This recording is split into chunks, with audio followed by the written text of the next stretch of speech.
नमस्कार, मैं अनंत क्लासेस से कल्पना शर्मा। अनंत क्लासेस पर प्राचीन इतिहास की सीरीज को स्टार्ट किया हुआ है।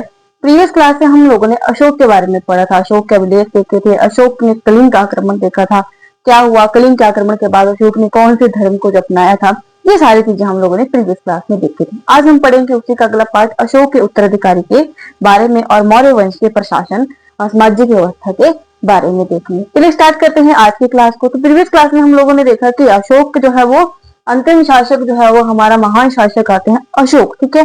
और वायु पुराण के अनुसार अशोक के उत्तराधिकारी थे कुणाल, ठीक है।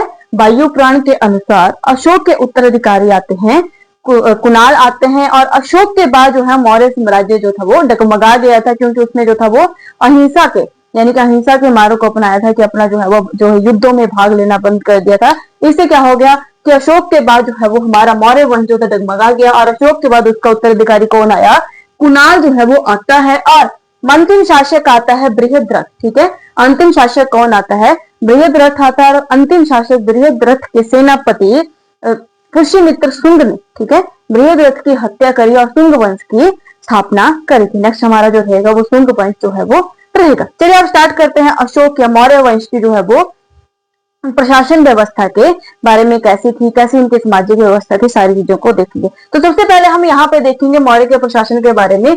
तो अर्थशास्त्र, ठीक है, कौटिल्य के अर्थशास्त्र के अनुसार शासक को सलाह देने के लिए दो सभाएं होती थी, ठीक है। कौटिल्य के जो अर्थशास्त्र है, ठीक है, उसमें जो है कौटिल्य के अनुसार जो मौर्य वंश के जो शासक थे उनको एडवाइस देने के लिए दो जो था वो संस्थाएं थी, सभाएं थी। एक का नाम था मंत्री सभा और एक का नाम था मंत्री परिषद, ठीक है। कौटिल्य क्या बोलते हैं कि कौटिल्य के अनुसार जो शासक थे, ठीक है, जैसे हमारे चंद्रगुप्त मौर्य हो गए, बिंदुसार हो गए, अशोक हो गए, उन सभी को जो है वो एडवाइस देने के लिए दो सभाएं थी। कौन कौन सी, मंत्री सभा और मंत्री परिषद। मंत्री सभा के जो सदस्य थे 3 से 12 हो सकते थे और मंत्री परिषद के 12, 16 या 20 जो है वो हो सकते थे, ठीक है। दो सलाहें थी, मंत्री सभा या मंत्री परिषद, जो क्या कर रही थी, राजा को जो है वो सलाह दे रही थी, ठीक है। और राजा को प्रशासन में मदद करने के लिए 18 पद अधिकारी थे, ठीक है। राज्य के प्रशासन के लिए मदद करने के लिए 18 पद अधिकारी थे। और इन अधिकारियों को तीर्थ या अमात्य कहा जाता था। पूछा जाता है कि किसे जो है वो जो पद अधिकारी थे, अधिकारियों को क्या कहा जा रहा है, तो तीर्थ या अमात्य जो है वो कहा जाता था, ठीक है। राज्य के प्रशासन में मदद देने के लिए 18 पदाधिकारी का एक समूह था। और उस समूह को क्या कहा जा रहा है, उन अधिकारियों को क्या कहा जा रहा है, तीर्थ या अमात्य जो है वो कहा जाता है, ठीक है। पहले क्या पढ़ा हमने, कौटिल्य के अनुसार राजा को सलाह देने के लिए दो सभाएं थी, मंत्री सभा और मंत्री परिषद, ठीक है। प्रशासन के में मदद करने के लिए 18 पदाधिकारियों का समूह था, जिसे हम तीर्थ या अमात्य जो है वो उन अधिकारियों को कहते थे, ठीक है। अशोक के समय प्रांतों की संख्या होगी 5, ठीक है। पहले अशोक यानी कि बिंदुसार तक मौर्य वंश के प्रांत थे 4। पूछाता है कि बिंदु या अशोक ने जो है वो कौन सा प्रांत इसमें शामिल किया था, तो हमने 261 ईसा पूर्व में कलिंग का आक्रमण देखा था अशोक का, ठीक है। कौन सा पढ़ देखा था, कलिंग का आक्रमण के बारे में पढ़ा था 261 ईसा पूर्व में। और इसी आक्रमण के बाद अशोक ने क्या किया था, बौद्ध धर्म को अपनाया था। और कौन सी शाखा थी, हीनयान या स्थावीर शाखा को अपनाया था, ठीक है। तो हम देखते हैं कि अशोक के समय प्रांतों की संख्या कितनी हो गई थी, 5। तो प्रांत देखते हैं, सबसे पहले हमारा आता है उत्तरपथ, उत्तर की साइड, तो उसकी राजधानी थी तक्षशिला, ठीक है। उत्तरपथ यानी कि राजधानी क्या थी उसकी, तक्षशिला थी। अवंती की राजधानी आती है उज्जैनी, ठीक है। दक्षिणापथ इसकी राजधानी आती है स्वर्णगिरी। और प्राची उसकी राजधानी आती है पाटलिपुत्र। और लास्ट अशोक ने शामिल किया था वो था कलिंग, और कलिंग की राजधानी थी तोसली। तो अशोक के समय कितने थे, 5। और अशोक से पहले कितने थे, 4 प्रांत थे। और अशोक ने कौन सा प्रांत जोड़ा था, तो वो जोड़ा था कलिंग, और उसकी राजधानी क्या थी, तोसली थी। दोस्तों इतना क्लियर हो गया होगा। अशोक के समय अधिकारियों को क्या कहा जा रहा है, तीर्थ या अमात्य जो है वो कहा जाता है, ठीक है। अगर आता है जिला, जो हमारा डिस्ट्रिक्ट होता है, तो मौर्य वंश में जिले को कहा जाता है विश्व या आहार, ठीक है। मौर्य वंश में जिले को कहा जाता था विश्व या आहार। जैसे हम डिस्ट्रिक्ट बोलते हैं, तो वैसे ही मौर्य वंश या मौर्य साम्राज्य में उन डिस्ट्रिक्ट को कहा जा रहा है विश्व या आहार कहा जाता था। और उसके प्रमुख को कहा जा रहा था विषयपति, ठीक है। उसके प्रमुख को कहा जा रहा था विषयपति जो है वो कहा जा रहा है, ठीक है। ये चीज होगी। और अशोक के समय पुलिस व्यवस्था भी की गई थी, ठीक है। अशोक के समय क्या की गई थी, पुलिस व्यवस्था भी जो है की गई थी। अपराधों के नियंत्रण के लिए क्या किया जाता था, पुलिस व्यवस्था की गई थी। और उस अधिकारी को, ठीक है, उस पुलिस अधिकारी को कहा जाता था रक्षी, ठीक है, क्या कहा जाता था, रक्षी जो है वो कहा जाता था। ठीक है, जो मौर्य वंश में जो पुलिस अधिकारी थे उन्हें कहा जा रहा है, रक्षी जो है वो कहा जाता है। ठीक है जी, क्लियर है जी। अब हमारे पास आती है मौर्य वंश की सामाजिक व्यवस्था। तो मौर्य वंश की जो सामाजिक व्यवस्था है 4 भागों में, यानी कि समाज को 4 वर्णों में बांटा गया है। समाज को कितने वर्णों में बांटा गया है, 4 वर्णों में जो है वो बांटा गया है।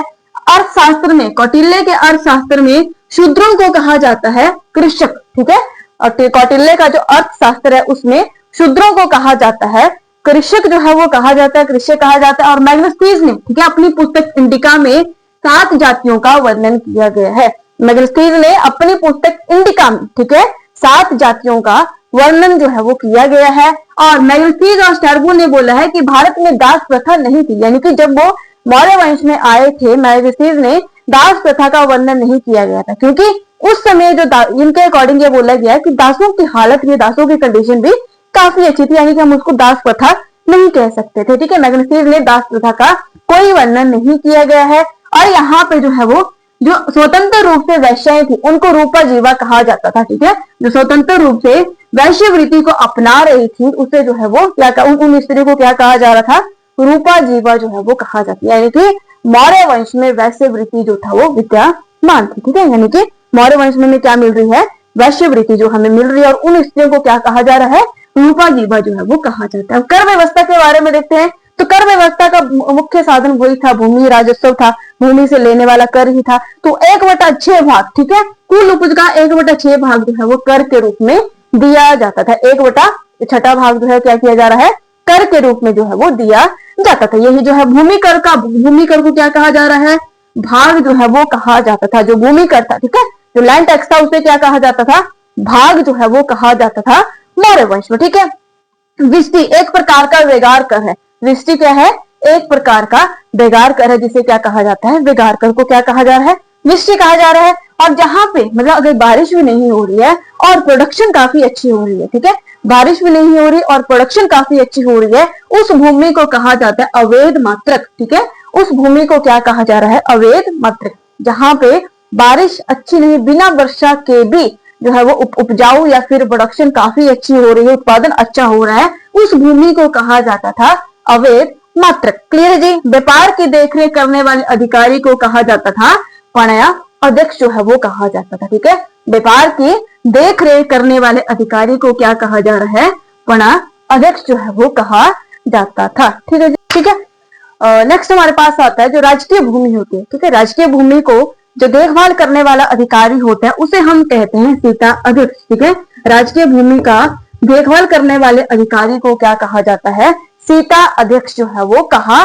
जाता है। ठीक है जी। अब नेक्स्ट हमारे पास आता है जो राजकीय टकसाल अधिकारी है। जो राजकीय टकसाल अधिकारी है उसे हम कहते हैं लक्षणा अध्यक्ष। उसे हम क्या कहते हैं, लक्षणा अध्यक्ष जो है वो कहते हैं। ठीक है, राजकीय जो टकसाल अधिकारी है उसे क्या कहा जा रहा है, लक्षणा अध्यक्ष कहा जा रहा है। और जो राजकीय भूमि के देखभाल करने वाले अधिकारी को क्या कहा जाता है, सीता अध्यक्ष जो है वो कहा जाता है। और जो मौर्य सेना थी उसे जो है वो कितने भागों में विभाजित किया गया है, 6 भागों में जो है वो विभाजित किया गया था। ठीक है, मौर्य सेना को कितने भागों में विभाजित किया गया था, तो 6 भागों में जो है वो विभाजित किया गया था। ठीक है, इसी के साथ हमारा जो है वो मौर्य वंश जो है वो कंप्लीट होता है। टॉपिक्स को डिटेल में पढ़ना चाहते हैं तो अनंत क्लासेस पर जो है वो क्लासेस हमारी स्टार्ट हो चुकी है। अगर आप क्लासेस में इंटरेस्टेड हो तो नीचे स्क्रीन पे आ रहे नंबर के ऊपर कॉल कीजिएगा। क्लासेस से रिलेटेड कोई भी डाउट हो, कोई भी क्वेरी हो, आप जो है वो कॉल कर सकते हैं। अगर आपको वीडियो अच्छी लग रही हो तो वीडियो को लाइक कीजिए, चैनल को शेयर कीजिए एंड सब्सक्राइब कीजिए। Thank you and all the best.